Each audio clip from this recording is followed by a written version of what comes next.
Hello, good evening, everyone, and welcome back to Sunday Night Live. Today is Sunday, the 24th of May, 2026. I am Mark Mate, Anthony Jackson, talent and client creator here at Guhuza, and joining me once again tonight is Ian. Ian, it's glad to have you back. good to be back. There's a lot going on right now. AI, hiring, what employers actually want from people. Lots to get into, man. And that's exactly why we're here tonight. Our focus is going to be on two stories that caught our attention this week. The first is about Airbnb CEO Brian Chesky saying that managers who only manage people may have a difficult future as AI changes the workplace. That's interesting. That's bad for me. The second Yeah. story is a Canadian report showing that young job seekers and small businesses may actually be missing each other during the hiring process. Ooh, That's interesting, isn't it? that is- So let's get started with the Airbnb topic, the story. So according to an article published by HRD Canada on May 20th, so just a few days ago, Airbnb CEO Brian Chesky said that he does not believe managers who only manage people will continue to have the same value in an AI-enabled workplace. Now that sounds like a kind of very drastic statement. But when yeah, you read a further, little extreme. it is a little extreme. But when you dive into the article further, he does go on to explain that saying leadership is he's not saying that leadership doesn't matter, right? It doesn't Right, exist, it does matter. He's trying to say that managers need to stay close to the actual work that's going on. right.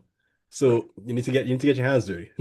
His preferred model is a hybrid manager, like a player coach, for Okay. example, like you're actually on the team and you're coaching. Someone who leads people but also understands the work, contributes directly, and knows how technology really changes a role, right? Yeah, and the distinction really matters. There's a big difference between a manager who actually gets what their team is doing versus someone who's just running check-ins, scheduling meetings. Especially now, if your team is using AI, you need to understand it too. I think really And that's so, the real conversation. AI may be able to help with your reports, meeting notes, scheduling, data summaries, content drafts, or even certain parts of your analysis, right? But that does not automatically mean that you need to remove leadership from the equation, right? The excuse that managers have to be disconnected from the work, right? right. And I think that's the core of to what Brian was trying to say. Managers need to be able to get in there, get dirty. And if your team is using AI to speed up marketing or data analysis or improve communication, the manager should also understand how those are being used and how to properly guide people towards the outcome that they're expecting, right, Ian? Exactly. And, people don't need to be micromanaged from an employee side anyway. They need someone who gets to work and can give real feedback, someone who knows how to support them when things shift. With AI in the mix, people are going to have to ask questions, and managers need to actually have all the answers. That's a great point. There's an opportunity here, right, for companies to offer practical AI training instead of just telling employees use AI. I mean, I've seen it Mhm. from a lot of major companies just say, "Hey, use AI." Yeah. For a good example, a short session on how AI can make marketing content better or how AI can summarize survey feedback. Those are things that should be happening. Simple, Yeah. just ways that people can improve themselves using AI without trusting every single answer automatically. And that's what a lot of people do. So these aren't things that need to be complicated. These are sessions that could just be even 5, 10 minutes of practical learning where people could build confidence and use these tools in a more proper way. And Yeah, exactly. It makes AI feel like something you can actually learn, not something to stress about. kind of like the calculator, where it's going to become useful and people who adapt to it and use it are going to become more effective in their career. A takeaway from the first story there is that for employers, don't feel like just buying an AI tool is just going to automatically improve productivity. You got to train people. You got to understand, you got to make them understand how to use the system, the software, and make managers also understand how to work with their teams using the system and software. So for managers, the idea is that leadership is becoming more hands-on generally. Yeah. We're seeing it all in every facet. Even up to CEOs, they're getting more involved in the grunt Oh, work. exactly. Yeah. So it's just, be practical, adaptable, and be sure that you as a manager have the ability to guide your team through these new tools. Yeah, and for job seekers and younger workers, yeah, being comfortable with AI helps, but you still need to think critically, especially employers. They want both. They do want both. And going into our second article today, young Canadians and employers are missing each other, right? So this second article, a report from the Canadian Federation of Independent Businesses found that 62% of small businesses recruit young workers through personal connections and trusted networks. So that's a good stat as well. And then Yeah, at the same time, 73% of young Canadians search primarily through online job boards. yeah, So you see the disconnect there? So I could employers, see that. Yeah. yeah, employers may be hiring through one channel, but young candidates are kind of using something else, right? They're using different ways. Oh, yeah, no, that's a pretty significant gap. A young person's applying online every day, wondering why they're not hearing back, while the small business is hiring through referrals. Neither side even realizes they're missing each other. That's so true. And this happens all the time. And Statistics Canada recently had put the unemployment rate for Canadians aged 15 to 24 at 14.3%, which was an increase overall in April. So it's much higher than the overall national unemployment rate of 6.9%, but the market is already competitive, right? Yes, We know it's definitely. competitive. And if employers and job seekers are using completely different ways to find each other, how are they going to find each other? Exactly, totally. People always say just keep applying online. But this report shows networking still matters, especially with smaller companies. You don't need to know someone personally, but showing up to career fairs, talking to employers, using your school's career services, that stuff, that's what makes a real difference. On the employer side, relying on only referrals can create problems too, right? It's not a Very golden true. solution. You may be missing out on good candidates simply because you're not already connected. And young people are online. They're looking online. Employers need to be online to stay visible and clearly explain the opportunity, right? Yeah. And make it easier for candidates to engage. We also do have that the CFIB report also found that co-ops and internship programs convert to permanent hires at a 73% rate. Oh, That's a very nice number, though. That is a very nice number. But only one in five businesses use them as a recruitment channel. Think about that. Like in 73% of all people going through co-ops and internships, they tend to get a permanent hire job after. So it's why isn't it the a main channel for these companies? Why is this a huge missed opportunity, right, Ian? yeah, exactly. Co-ops let employers see how someone actually works before committing long term. And for students, it's how you get that experience everyone keeps asking for. Everyone's asking for it. And it helps kind of solve the classic problem where entry-level candidates are told they don't need experience, but then they need someone to give them that first opportunity, right? And that's the hardest part, and we like to mention it every time on our Thursday shows, on this show as well, on our Sunday night. But be visible. For both the candidate side and the employer side, you got to be visible. People have to know who you are in order Yeah, to A, want to work for you, or B, apply, or even anything. People want to know who you are. exactly. Um, Yes.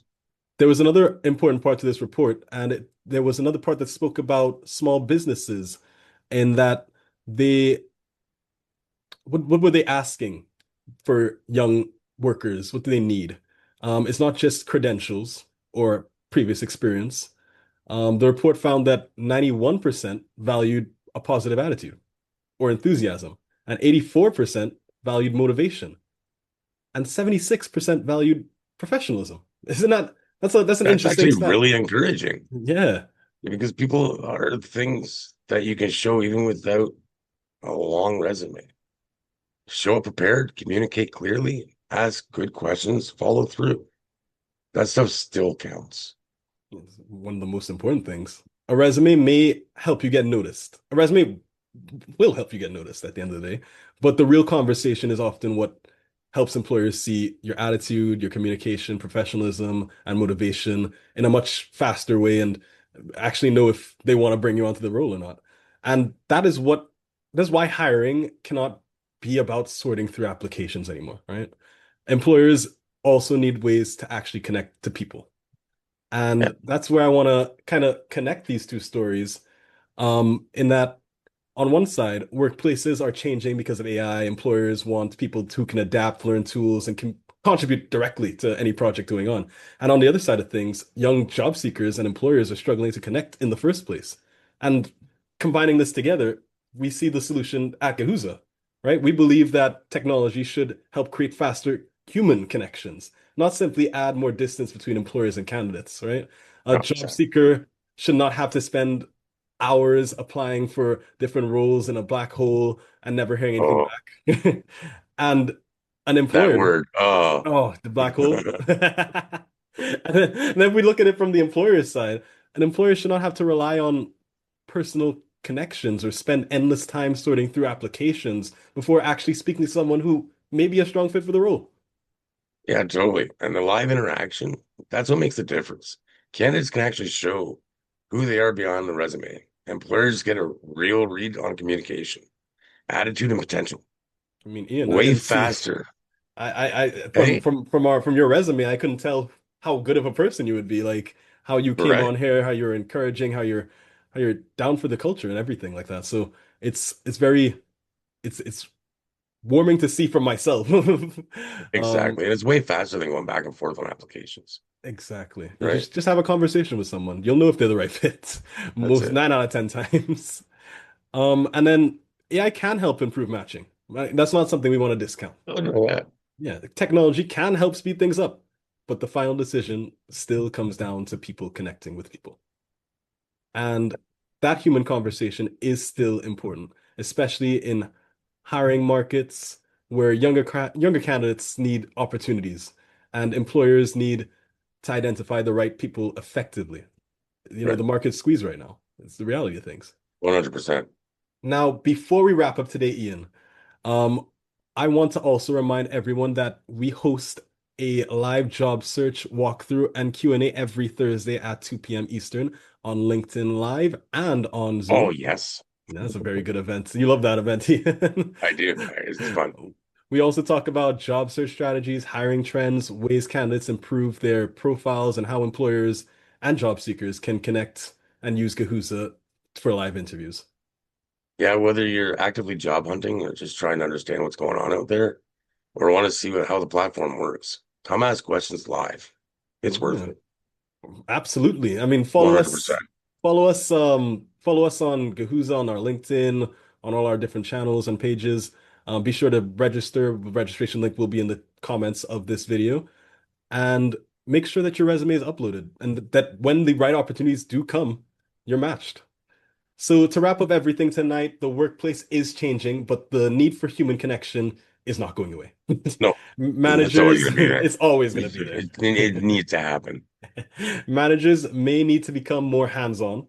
Yep. Employees may need to become more comfortable using AI. And employers may need to rethink what they're looking for in young talent. And job seekers may need to do more than just apply online. Whether you're a hiring manager or just trying to land your first job, it really comes down to adaptability, man. Being open to new tools and new ways of connecting is what's going to set people apart. 100%. And on that note, Ian, I want to say thank you so much for joining me again tonight. Hopefully, we'll be having Mark B again next week on our next Sunday Night Live, which will be in. No, wait, no. That'll be the 31st of May. Ooh, So that always, will be Mark. very And close. good stuff as always. This was great. This is a great conversation. Great to have you on, Yes. Ian. And thank you all to everyone who's watching Sunday Night Live. Last week we had our lead developer on Vanch, and Yeah. the week before we had Ian again. So follow Guhuza, join us on our Thursdays at 2 p.m. Eastern, and let us know in the comments. Do you guys think that managers need to become more hands-on as AI changes in the workplace? Now I'm a manager myself, so I'm you know what my answer is. But for everyone watching, thank you again, and we will see you guys next Sunday. Have a great one. Bye, guys. Awesome. Thank you.